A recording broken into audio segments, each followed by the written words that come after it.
The Whitegrass Heritage Project is an effort to document the history of the Whitegrass Dude Ranch, which began in 1913 and is located at the base of the Grand Teton Mountain Range, just north of Jackson Hole, Wyoming. The Whitegrass Dude Ranch was considered a successful operation in an era when western dude ranches flourished and catered to an eastern clientele who were typically wealthy and well-educated. It was not uncommon for individuals, couples, and families to come and stay at Whitegrass for 4 weeks or longer and to return year after year. As a result, many lifelong relationships were established between ranch dudes and wranglers. After owner Frank Galey died in 1985, the ranch was abandoned and the remaining 13 log structures deteriorated.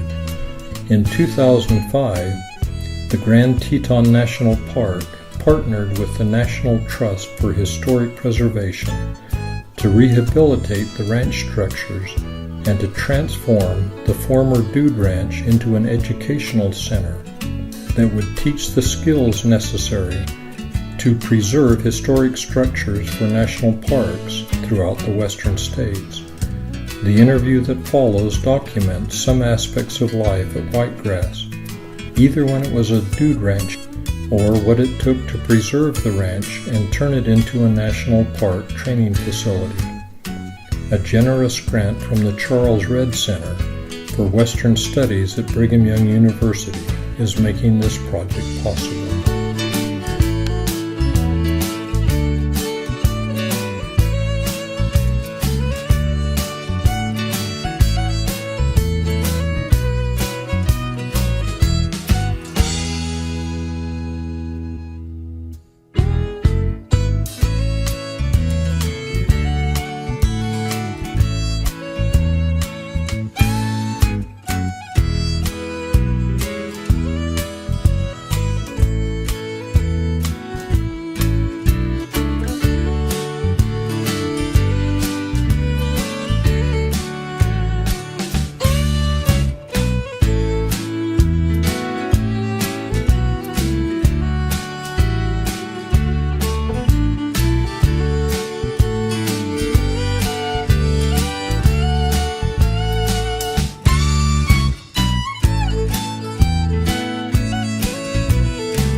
This is an opportunity for anyone who wishes to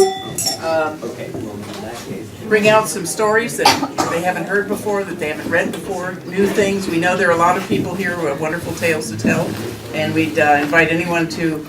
This is a great place to stand. The voices carry very well, I think. Is that correct? So please come forward, anyone who might have one. Yeah. Well, there are many stories about Frank, and most of them are probably not true. He was up at Phelps Lake with a dude that had been fishing out on the lake. They had a canoe out there, and they were sitting around the fire, and the dude was looking out at the lake, and Frank was looking in toward the woods at the dude. And all of a sudden, Frank jumps up, runs to the canoe, gets in the canoe, and goes out in the lake and says, "There's a bear behind you." I mean, I don't know what's true or not, but it's a good story. Thank you. I was 16. I ran away from home. And in Rock Springs, I ran into a fellow about my own age who said, "Oh, I just quit a job at a place called the Whitegrass Ranch at Moose, Wyoming." So, stuck out my thumb, got here late afternoon, early evening, I don't remember exactly, and went to the ranger station, which in those days, of course, was right by the ferry and the church, and knocked on the door, and a ranger came to the door, and I said, "I want to go up to the Whitegrass Ranch." He says, "Well, you don't want to do that tonight." He says, "Sleep here on the floor and go up in the morning." So I walked up, knocked on the boss's door, and I honestly don't remember ever calling him Frank Galey. I just called him Mr. Galey, I think, but I lost in antiquity. But anyway, I asked him for a job, and he said, well, I'll put you on building fence for room and board. So a couple of weeks later, I needed to buy some stuff, so I went and knocked on the door, and I said, is there any way I can earn some money? And he said, well, room and board people are paid $80 a month. Wait a minute. And he came back in a couple of minutes and handed me $80. I'd only been here for a couple of weeks. I thought that was pretty cool. Anyway, so that was really, you know, kind of a nice experience. But I also had my older brother got wind of where I was, and he and his bride came here. I had no idea how they, I don't to this day know how they knew where I was. But of course they were strangers on the property, and so I introduced them to Inga. And she said, you know, we have a vacant cabin. Would you like to spend a few days here as our guest? You can have your meals with Tom and the guys in the dining room. I understand that's a little out of character for her, but it certainly was not for me. She was very kind to me, and I really appreciated it. So, anyway. Nice. About 1965, I was in college. I came out here just with my college roommate and two friends, two guys, and we were traveling around, and I wanted them to see white grass. I just wanted them to come in, and we were kind of unannounced, and I thought that Frank and Inga might not be too thrilled, but they were very welcoming. And Inga said, I want you all to have dinner and spend the night. And I said, oh, let us pay you or something. No, I won't hear from it. She whacked me. And she said, I won't hear of it. I want you to have a good time and just stay. So there's another example of the same thing. And I want to make a comment also that she was a person I admired greatly, and she taught my mother and me a lot about mushroom hunting and how to stay alive. That's why I'm still here. So it was very appreciated, and all during the time that I was here over all the years, either as a guest or a wrangler, I would be out in the woods, especially as a wrangler, and I'd find these huge steinpilz, these great big boletus mushrooms, and I'd ride the horse with one hand and I'd bring this thing in, and Frank would say, if you bring me one of those, you can come for dinner, we'll have steaks. We had a great time. So that's my story. Who else would like? Fran, do you have something you'd like to share? Back in 1956, when Ben Norman was the head wrangler, and I remember Ben broke his back in a polo match and had to be taken into Jackson. His neck. He had a guy wire. Broke his neck. Yeah, broke his neck. You're right, that's right. And he had to lay on a rock for hours before the ambulance got here, remember that? Couldn't move the rock out from under his head. That's right, that's right. And then one story that never came out in in that book was Saturday nights for the Wranglers in Jackson. And in those days, Jackson had gambling. And that was before the main highway today, Route 8, what is it, 89? That was well before that. And the Wranglers and the cabin girls would go into Jackson every Saturday night. It was a big deal. And at that time, there were 4 bars in Jackson: the Silver Dollar, the Cowboy, the RJ, and the Log Cabin. And each one had gambling. And if you were thinking right as a wrangler who was earning 11 cents an hour, you would go in and bet your silver dollar with the house on the craps table, and you would always be able to come back with enough to pay for your drinks. Somehow the house always won. One more thing. I remember one Saturday night, George Clover said, there's an auction going on in Riverton. You want to drive over to Riverton to the auction? So a bunch of us said, oh sure, we'll drive over. Riverton is 160 miles away from Jackson. So we got Miss George's truck, drove over to Riverton. George bid on a saddle for me and won $25 for a great Western saddle, which I still have in the attic of our house years later. But and then George drove us back. Better put a horse in. Back over 160 miles back to Jackson. Great story. Wow. Least amount of time in this place. But it's always been a part of my life because I'm related to Franny, came out in '68 with his mother and my mother, and it was after Labor Day, and we pretty much had Frank to ourselves. Nona was there a little bit, but we had Frank to ourselves. And it was great weather. We rode. We went up to Phelps Lake as we walked up today, and then we decided to go on a float trip. And we loaded up the '64 Chevy station wagon, and either the raft was on the roof or in the trailer. And Frank was going, I don't think this is such a good idea. Just don't think it's a good idea. But we were going. Mother was going to fish, and Mopsy was going to fish. Francis was on board, and Matthew was about this long. He was on board. And we put the raft in the river and started down. And the clouds came over the Grand Tito. Frank was going, this is not a good idea. It started to snow. And we stopped twice to build fire to get warm and drink Tanqueray martinis. He was prepared. He knew his place better than anybody. Anyway, it was a great 1 week that I was here. And In '54, the cook either quit or was fired. And Ruby came. Oh, yes. And Ruby was from Nebraska. She said there were more goddamn cows in one county of Nebraska than the whole state of Wyoming. But she also used to come into our area of our dining room and say, you don't know how lucky you guys are. If you were in some places, you'd be eating the backs and the necks instead of all this good stuff. And that's the way it was. We ate everything that all the paying people ate. We were treated like kings. And that's the way the Galeys were. Daytime, and we take the girls down at night. And you lock the windows, and watch the bears come out, and the girls get all scared. And that was just what we wanted. That's a story.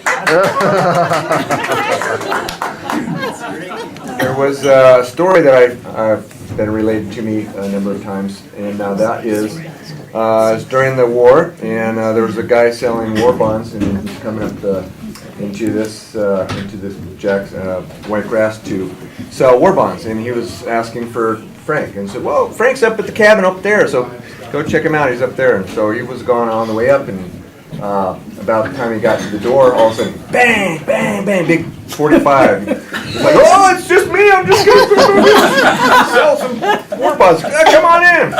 And what was going on was that he didn't have a saw with him, so instead of running a saw through the roof for the stove, he was shooting holes in the. It was the 4th of July, and it must have been '59, and everybody was buzzed. Oh, gee, what is... And we saw Frank going down the road, and then he cut into the field, and then we saw him come back out again, and then there was this huge explosion. And he had gone down there and planted dynamite for the 4th of July. Being a little girl and having grown up in Coconut Grove, Florida, and used to clean water, I went up to Frank, who was very loving. I said, "Frank," I said, "there's dirt that comes out of the faucet," because the water came from Taggart Lake, and you used to not be able to swim in Taggart Lake because there were irrigation ditches, and that's where the water came from. So Frank said, "Debbie," which was my name before I became Deborah when I became older. He said, "Debbie," he said, "didn't your doctor ever tell you that you're supposed to eat at least a pound of dirt to be healthy every year?" And I said, "No." And he said, "Well, it's true." And then the next story I have, Frank, was when I was again 7 or 8, and the Rifleman was on TV. Black and white TV. And the Rifleman looked exactly like Frank. So the next summer I came out and I said, "Frank, are you the Rifleman?" And he said, "No, that's my brother." We stayed in the annex for a number of years. And I remember coming to Frank and saying, Frank, there's bats. There's bats. There's bats in the cabin. And he said, Debbie, don't tell me that. He said, because I'll have to charge you extra.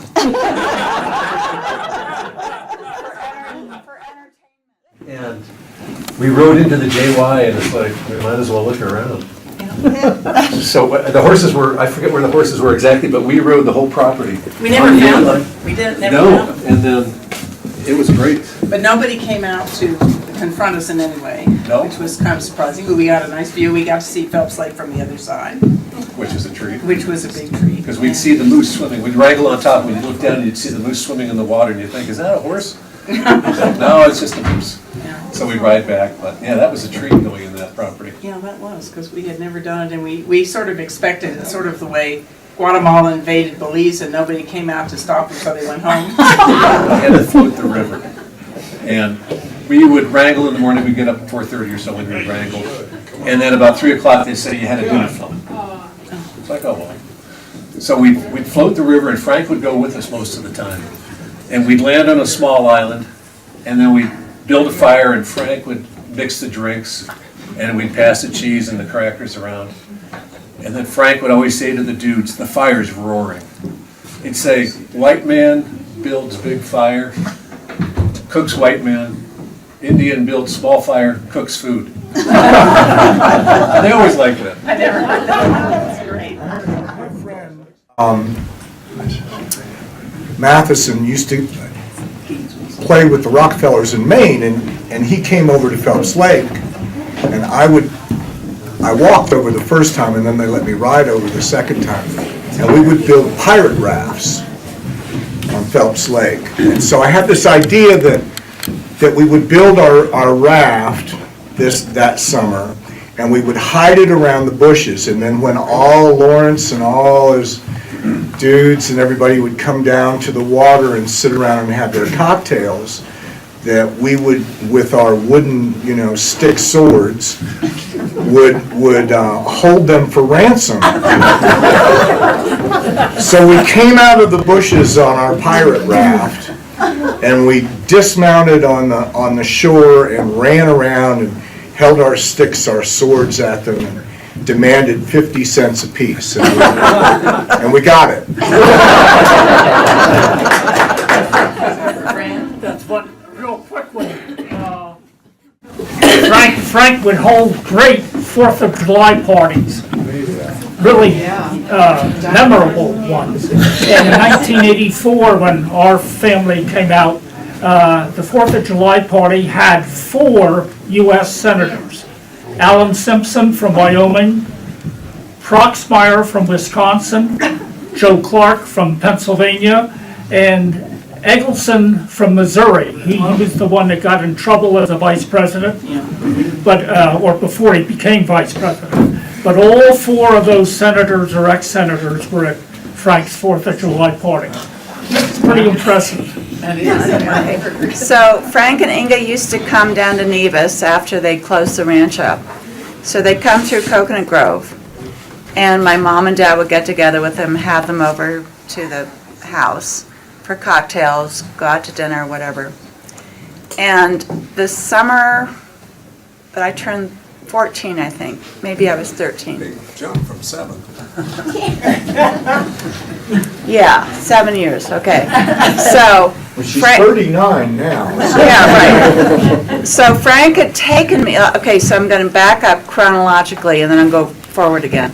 So Frank had taken me on my first pack trip, and we went up with another family up to, I think it was Pendergraft, I think it was the North Fork of the Buffalo.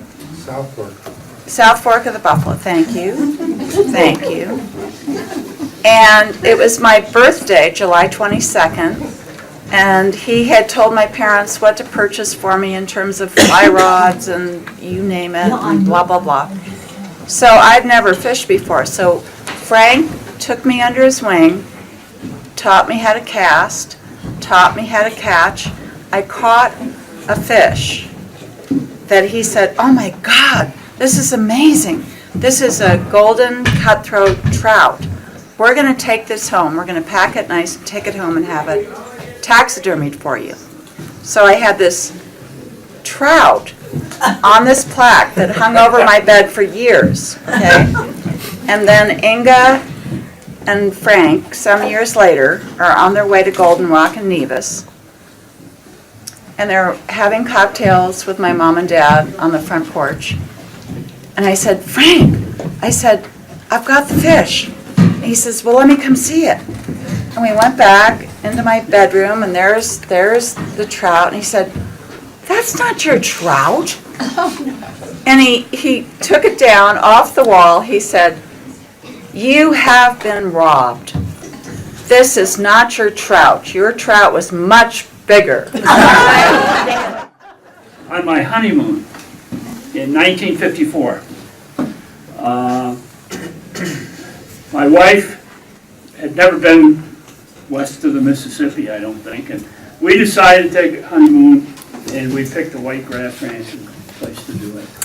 And this is not really connected with Frank, but the ranch is involved. We were driving into town, Jackson, where the old highway was on the east side of the river.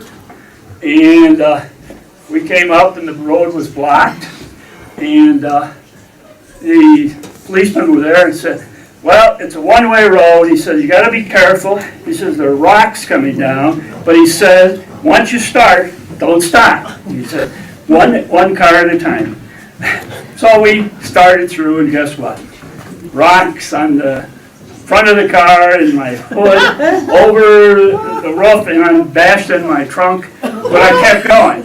And then I said to the policeman, he said, what do I do? I said, what do I do now? He says, go to town and call your insurance company.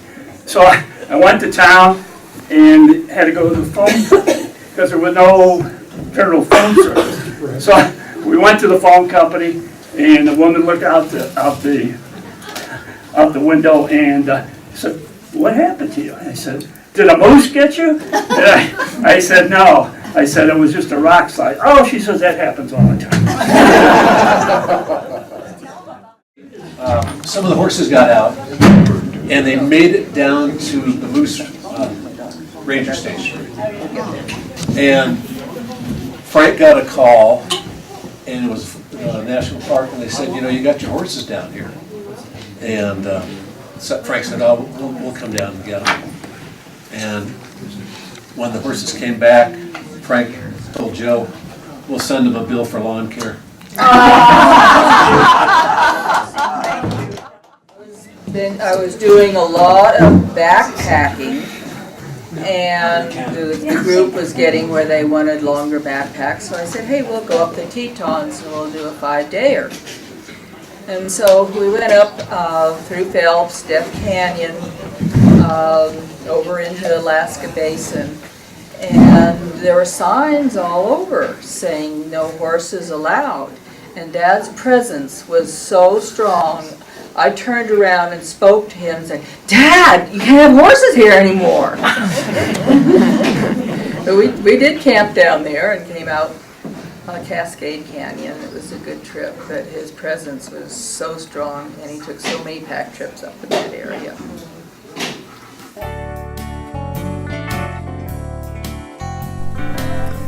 The stories about Frank Galey were recorded September 6, 2014 in the historic dining room at Whitegrass, archived in the Grand Teton National Park and the Jackson Hole Historical Society and Museum are additional Frank Galey stories, Whitegrass videos, historical photographs, and artifacts from the ranch. The archives also include oral histories from dudes, wranglers, community leaders, preservationists, and staff from the National Park Service.